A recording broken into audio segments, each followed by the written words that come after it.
Hello friends, simply উর্মিতে আপনাদের সকলকে স্বাগত রইল। আশা করি আপনারা সকলেই খুব ভালো আছেন। আজ আমি হাজির হয়েছি আরেকটি এই তপ্ত গরমের দুর্দান্ত একটি রেসিপি নিয়ে। তো চলুন দেখে নেওয়া যাক কি রেসিপি এটি। তো প্রথমেই নিয়েছি দেখুন লাউ শাক, ডাঁটা আর পাতা আলাদা করে কেটে ধুয়ে নিয়েছি। আর এর সাথে অন্যান্য সবজিও কিছু নিয়েছি, বেগুন, আলু এবং পেঁপে। তো রান্নাটা দেখে নিন, দুর্দান্ত খেতে হয় রান্নাটি। তো তার জন্য কড়াই আমি বসিয়ে দিলাম। এটা সর্ষের তেলেই রান্নাটি হবে। তো পরিমাণ মতো সর্ষের তেল আমি দিয়ে দিলাম 4 থেকে 5 চামচ পরিমাণে।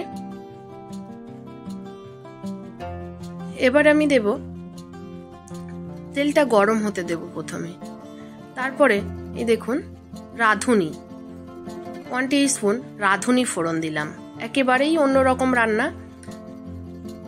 আর দুর্দান্ত টেস্টি, আর গরম ভাতে দারুণ জমে যাবে। আর দিয়ে দিলাম 1 টিস্পুন পরিমাণে আদা বাটা।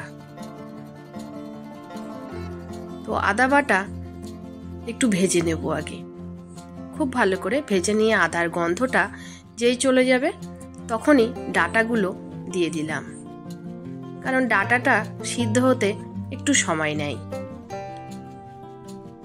এবার ডাঁটার সাথে এই 3 রকম সবজি যেটা নিয়েছি এটা মিশিয়ে দেব। আপনারা পেঁপের পরিবর্তে কুমড়ো নিতে পারেন। এবার এই সবজিগুলো ভালো করে কষে নেব। আর পরিমাণ মতো লবণ দিয়ে দিলাম। লবণটা হাতে রেখেই দিতে হবে, কারণ এটা একদম কম হয়ে যায়। আর এই সবজিটা হলুদ ছাড়াই রান্না হবে। এবার ঢাকনা বন্ধ করে এটাকে বেশ কিছুক্ষণ কষতে দেব। 2 থেকে 3 মিনিট ঢাকনা বন্ধ করে এটাকে ভালোভাবে কষিয়ে নেব। দেখুন এর জল ছাড়ছে এর থেকে। এতে আমি সিদ্ধ হওয়ার জন্য জল ব্যবহার করব না, পরে দরকার পড়লে একটু ব্যবহার করতে পারি। তো প্রথমে দেখুন একটা পেস্ট বানিয়ে নেব। এর জন্য আমি পোস্ত নিয়েছি 1 টিস্পুন পরিমাণে। এর সাথে যোগ করব রাঁধুনি 1/2 টিস্পুন পরিমাণে, আর 4টে কাঁচা লঙ্কা।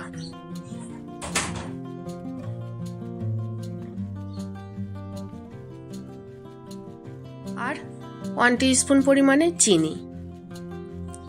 চিনি পরে দিলেও হয়, কিন্তু আমি এর সাথে বেটে নেব, খুব সুন্দর হবে, ফ্লেভারটা দারুণ হবে আর মিষ্টিটা চারিদিকে যাবে। আর 1 ইঞ্চি পরিমাণে আদা নিয়েছি, দিয়ে এটা ভালোভাবে স্মুথ একটা পেস্ট বানিয়ে নেব। এদিকে ঢাকা বন্ধ করা ছিল। 5 মিনিট পর আমি খুললাম, দেখলাম সবজিগুলো বেশ 60% সিদ্ধ হয়ে এসেছে। খুব ভালো করে নেড়ে চেড়ে নিয়ে এবার সামান্য একটু জল দিয়ে দিচ্ছি। এই জলটা দিলে তাহলে এই সবজি যদি একটু গলতে অসুবিধা হয় তাহলে গলে যাবে, আর অসুবিধা হবে না। এবার জলটা ফুটে গেলেই এতে আমি দিয়ে দেব এই যে লাউ পাতাগুলো। লাউ পাতাগুলো কিন্তু একদম নিংড়ে দিয়ে দিয়েছি, একেবারেই জল নেই। জল থাকলে সিদ্ধ হতে সময় নেয়। তো এই দেখুন সাথে সাথেই কম হয়ে গেছে,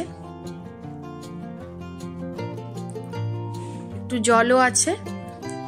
এটা খুব ভালো করে মিশিয়ে নেব। সবজিগুলো কিন্তু সিদ্ধ হয়ে গেছে, পাতাও যেমন সিদ্ধ হয়ে গেছে, সবজিগুলো সিদ্ধ হয়ে গেছে।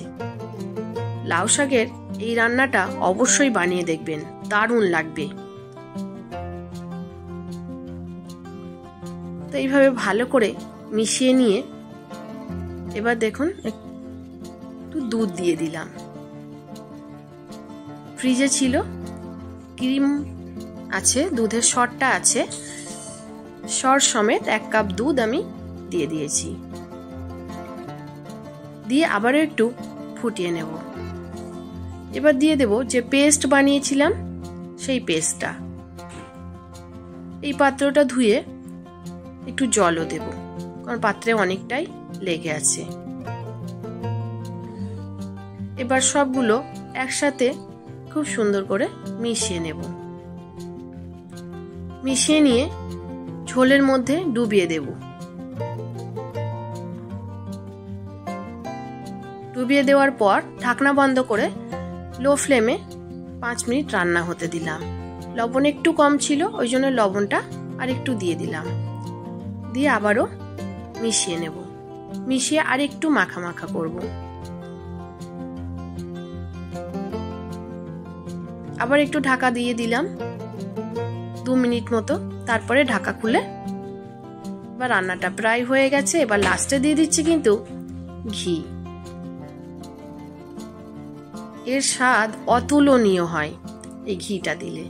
তো কেমন লাগলো আমার এই রান্নাটি?